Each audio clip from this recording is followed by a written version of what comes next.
बिस्मिल्लाहिर्रहमानिर्रहीम। अस्सलामु अलैकुम। आज का हमारा मौजू है मुराक़बा या मेडिटेशन। दूसरे लफ्ज़ों में इसे कंसंट्रेशन का नाम भी दिया जाता है। हिंदी में इसे ज्ञान भी कहते हैं, इसको ध्यान भी कहते हैं और इर्तिकाज़े तवज्जो भी कहते हैं।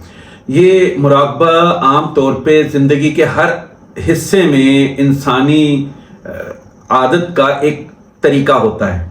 यानी एक बच्चा जब तालीम हासिल करता है और वो जब कोई चीज़ याद करने की कोशिश करता है या वो कोई रिसर्च पेपर लिख रहा होता है तो वक्ती तौर पे वो सबसे कता ताल्लुक़ होकर वो किसी कोने में बैठ जाता है, खामोश कमरे में बैठ जाता है, दीगर मामूलात को मुअत्तल कर देता है। उसके नतीजे में उसका जहन एक ही नुक्ते पर फोकस हो जाता है।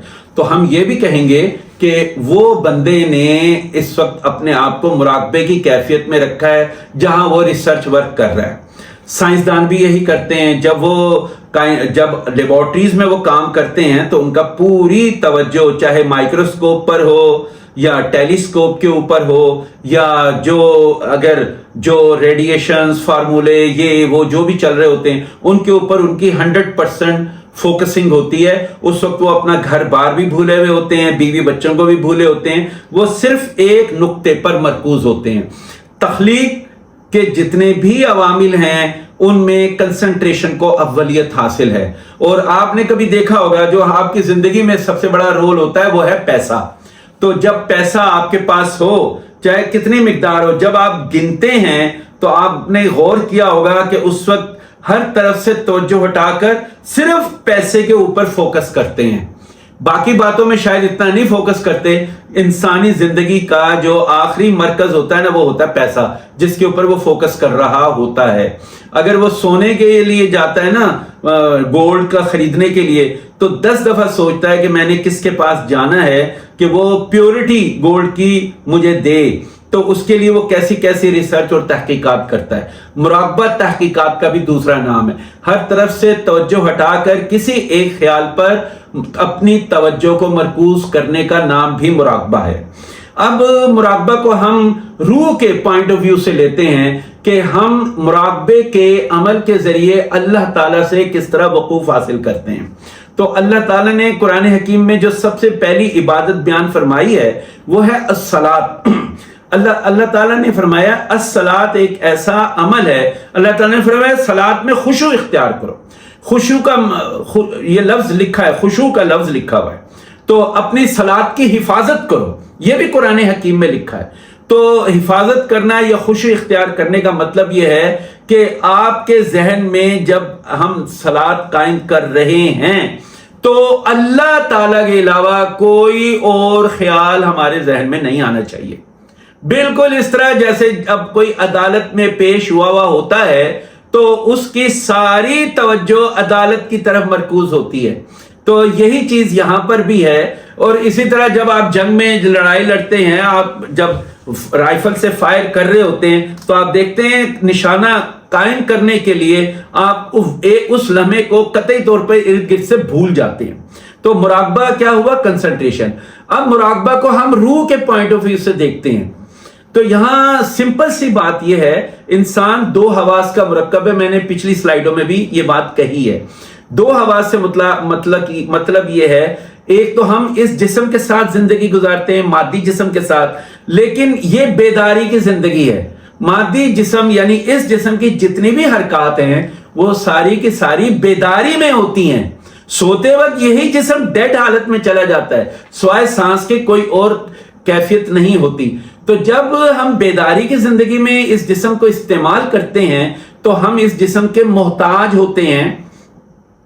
हम एक गिलास क्या एक घूंट पानी भी पिएंगे तो हमें जाना पड़ेगा, कहीं पानी मंगवाना पड़ेगा, उसमें टाइम लगेगा, उसमें स्पेस पैदा होगा। तो ऐसा नहीं हो सकता कि इमीडिएटली पानी आ जाए।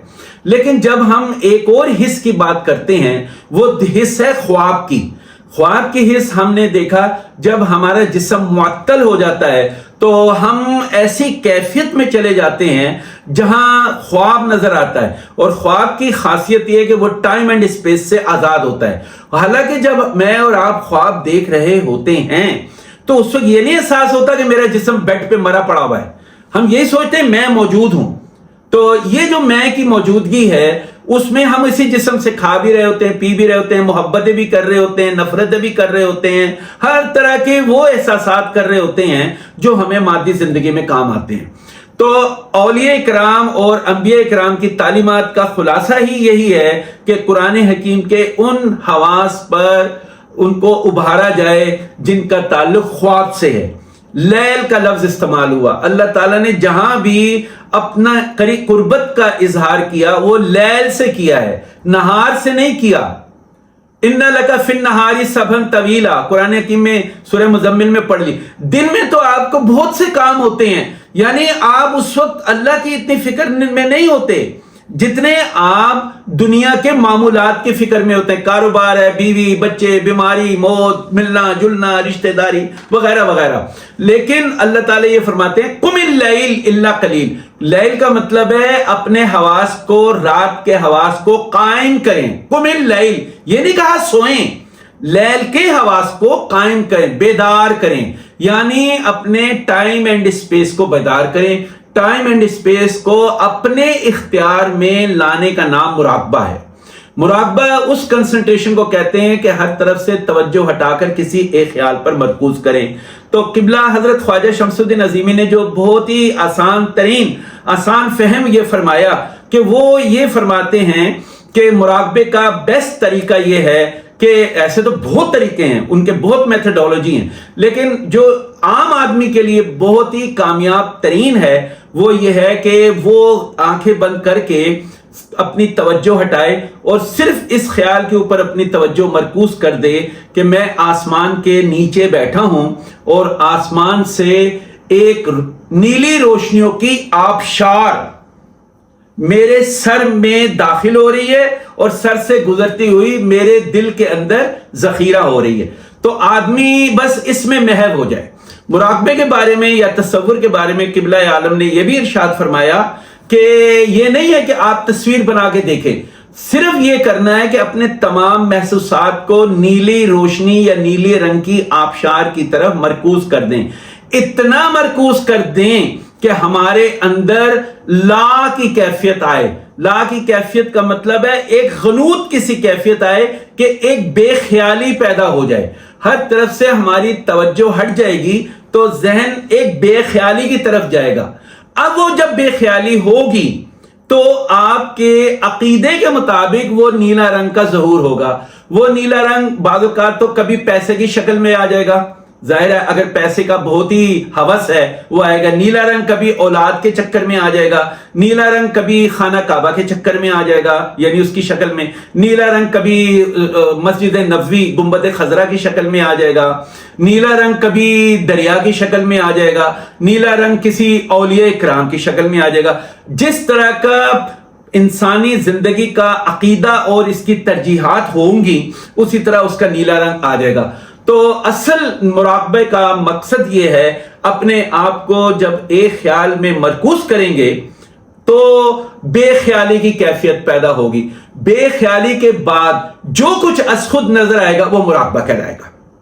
تو یہ بات ہمیں محسوس کرنی چاہیے۔ حضور نے فرمایا کہ اس کے بارے میں ضروری یہ ہے کچھ سانس کی مشق کر لیجئے، سانس کے 11 دور کر لیں، خالی پیٹ کیجئے، رات کے وقت کیجئے، ظہر کے بعد کیجئے اور تہجد کے وقت کیجئے، عشاء کی نماز کے بعد کیجئے۔ یہ بیسٹ ٹائمنگ ہے مراقبہ کرنے کے لیے، کیونکہ اس وقت انسانی حواس جو ہوتے ہیں وہ باطن کی طرف زیادہ محو ہوتے ہیں۔